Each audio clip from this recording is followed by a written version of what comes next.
भारतीय स्वतंत्रता संग्राम आसान नहीं था। बहुत से नामों से हम वाकिफ हैं। कुछ नाम कभी किताब में पढ़े थे और कुछ नाम सिर्फ किताबों में रह गए। लेकिन ये देश किसी एक का या दो का नहीं। ये देश किसी एक या दो की वजह से बना नहीं। ये देश उन सब की वजह से बना है जिन्होंने निस्वार्थ योगदान दिया। ऐसा ही एक नाम है सरदार वल्लभ भाई पटेल का, जिन्हें 90 के दशक के बच्चे लोह पुरुष के नाम से जानते हैं और आजकल के बच्चे उनका नाम स्टैचू ऑफ यूनिटी के कारण जानते हैं। और इसी स्टैचू के कारण इनका नाम दुनिया में हर कोई आगे भी जान पाएगा। सरदार पटेल उस वक्त के बाकी कांग्रेस लीडर्स की तरह अमीर खानदान में पैदा नहीं हुए थे। इसीलिए उन्होंने घर पर ही कॉलेज की पढ़ाई करने का मन बनाया और 3 साल बाद डिस्ट्रिक्ट लीडर एग्जाम क्लियर कर लिया था। 565 रियासतों को जोड़ने में वल्लभ भाई पटेल की ही भूमिका थी, वरना आज का भारत मुमकिन नहीं था। तो क्यों वल्लभ भाई पटेल भारत के पहले प्रधानमंत्री नहीं बने?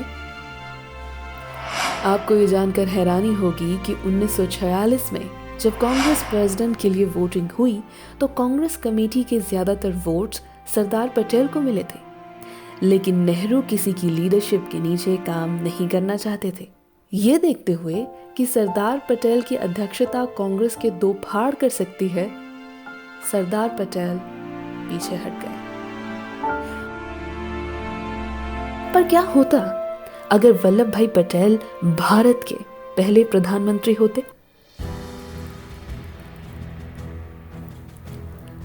पाकिस्तान ऑक्युपाइड कश्मीर यानी कि पीओके जैसी शायद कोई चीज न होती। होम मिनिस्टर अमित शाह ने महाराष्ट्र की एक रैली में कहा था कि अगर सरदार पटेल भारत के पहले प्रधानमंत्री होते तो पीओके जैसी कोई जगह नहीं होती। उन्होंने बताया था कि प्रधानमंत्री नेहरू ने जल्द ही युद्ध विराम का ऐलान कर दिया था, जबकि भारतीय जवान घर में घुस आए बिन बुलाए मेहमानों को खदेड़ने के लिए तैयार थे।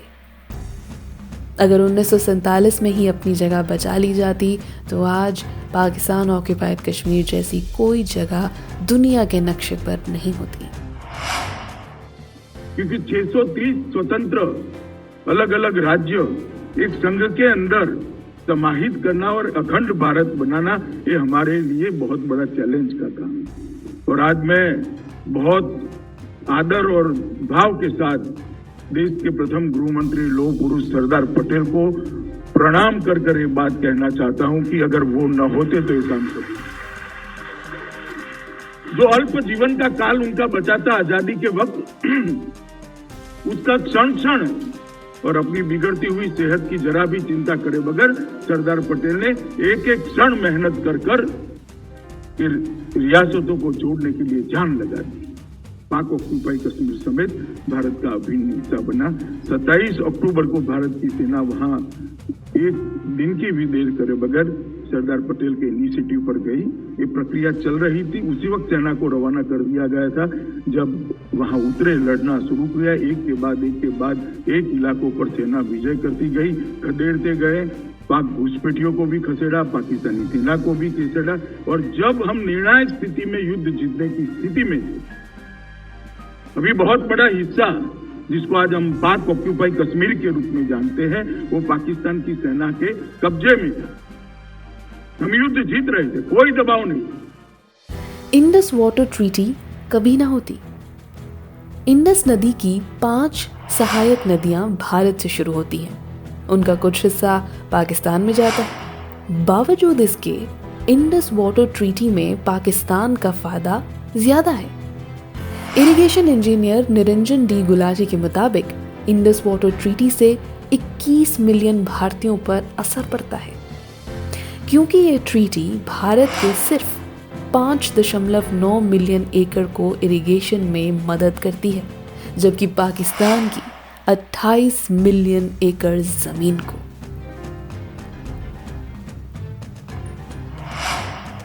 अगर वल्लभ भाई पटेल भारत के पहले प्रधानमंत्री होते तो यूनाइटेड नेशंस की परमानेंट सीट शायद भारत के पास होती।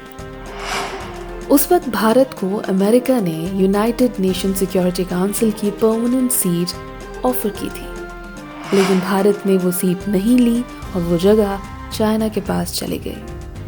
आज भारत परमानेंट मेंबर होता तो अंतर्राष्ट्रीय स्तर पर मददगार होता। शशि थरूर ने अपनी किताब में लिखा था कि कैसे परमानेंट सीट भारत के हाथ से चली गई,